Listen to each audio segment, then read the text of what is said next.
At kaunay iba pang paghahanda at mga aktibidad para sa pista ng Poong Jesus Nazareno.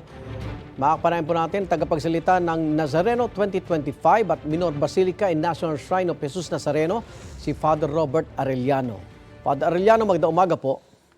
Magandang umaga po sa inyo, sa lahat ng ating mga tagapakinig na kapuso at sa lahat ng mga deboto ng ating mahal na Poong Jesus Nazareno. Father, kamusta po ang last minute preparation ninyo? May mga ihahabol pa ba kayo bago itong mismong pista natin? Masasabi natin nakahanda na po tayo dahil lagi po ngang nababanggit sa mga panayam nung nakaraan, nung Agosto pa lamang ay sinimulan na natin ang paghahanda. Kaya sa mga oras na ito, isinasakatuparan na ang bawat napag-usapan at napaghandaan natin. Kaya masasabi natin, since ang mga gawain natin, ito po ay taon-taon na rin ginagawa, nakahanda na po ang bawat isang may mga kani-kaniyang komite at gampanin para sa pagdiriwang ng kapistahan ni Jesus Nazareno. Father Arellano, may binago ho ba sa disenyo ng andas? Wala po tayong totally binago. Kunwari, yung andas na nakikita po natin ay parehong itsura pa rin. May mga improvements tayong ginawa. For example, yung taas nito, nagkaroon tayo ng sunroof made of tempered glass. Opo. Para sa ngayon, pumasok din ang natural na liwanag Opo. sa Pong Jesus Nazareno at yung ating mga kapatid na mga nasa establishment, pagdating o pagdaan ng mahal na Pong Jesus Nazareno, makita din nila.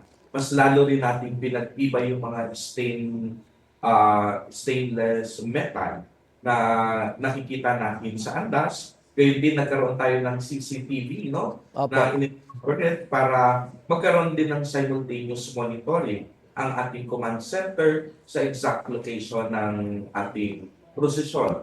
Gayon din nagkaroon din ng pagpapatibay sa mga gulong. Pero ang makikita natin andas, ito pa rin yung andas ng nakaraang taon. At kung inyong mapapansin, mas pinagtibay at mas pinaganda po natin. At mas masisilayan po, Father.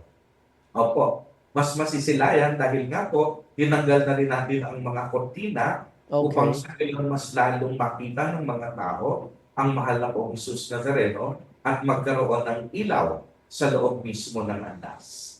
Tingin niyo po ba mas bibilis na ang prosesyon ng andas ngayong taon? Ito po yung talagang panalangin namin dahil nga po pag sinabing mabilis ang pagbalik, nangangahulugang naging maayos. Ito po yung ating pangarap. Kaya po, di ba, ang kada translasyon ay iba-iba taon-taon, depende sa daloy ng tao at depende sa pakikipagtulungan ng mga debotong maihatid ang mahal na Poong Jesus Nazareno sa Quiapo Church. Opo. Pero ang talaga ng ginagawa natin paghahanda ay para mas maging mapaayos, mapabilis, ligtas at banal ang bawat gawain. Ito yung pangarap natin at sana ang mga deboto at ang mga makikilahok sa prosesyon ay makipagtulungan din upang sa gayon masigitan pa natin yung history na nagawa last year. Kasi nung last year, almost 14 hours po ang naging oras ng daloy ng prosesyon. Yung pahalik o pagpupugay na magsisimula nga po bukas, anong oras po ito mabubuksan sa publiko, Father? As early as in the morning, meron na po tayo, nakahanda na po tayo para sa pagpupugay. Kapag nakita na po natin marami ng mga tao, baka even earlier in the morning ay magsimula na ang pahalik. Kasi nga sinasabi natin na nais natin maging ligtas, so depende sa bukso ng tao, maaaring mas agahan pa. Sabi nga po namin, nakahanda na po kami sa mga gawain ito at syempre nagkakaroon tayo ng adjustment depende sa bukso na po.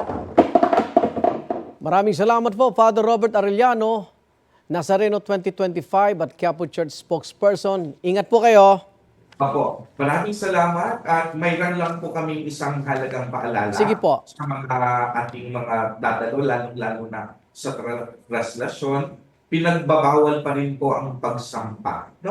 Kasi yung pagsampa ay unang-una hindi ligtas at sa pagsampa ng mga tao, hindi natin nabibigyan ng pagkakataon yung ibang manonood at nang-aabang para sa prosesyon na makita ang mahal na Poong Jesus Nazareno. Maraming salamat po, Father. Ingat. God bless you po and good morning. Igan, mauna ka sa mga balita, mag-subscribe na sa GMA Integrated News sa YouTube para sa iba't ibang ulat sa ating bansa.